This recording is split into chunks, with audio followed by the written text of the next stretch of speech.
γονείς. Ευχαριστούμε πολύ για την υπομονή των παιδιών. Άρασαν όλοι πίσω. Εντάξει, η πλαυγιά συμφέρεται κυρίως για τους γονείς. Εντάξει, σας ευχαριστούμε. Σας ευχόμαστε καλή χρονιά. Έχει καθυστερημένα. Οπότε μπορούμε να ξεκινήσουμε.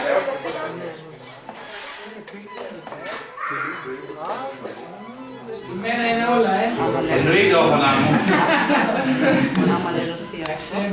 Εγώ πάντως δεν θα πάρω. Κάτι ξέρει.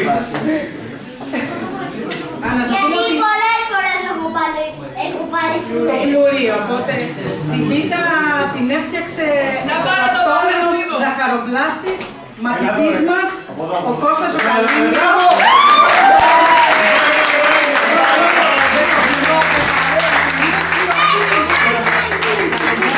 Τηλέφωνο και το τηλεφωνιάστον έχει μετά και άμα Εγώ φταίω.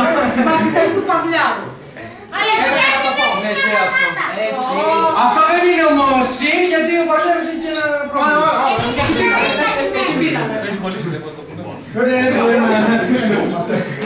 Ωραία.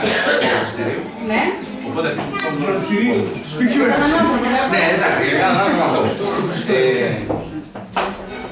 το Άγιο Νεκτάρι πώς φανεί.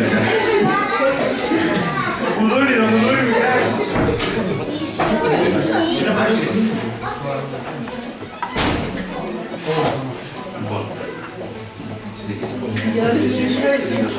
Πιο γρήγορα.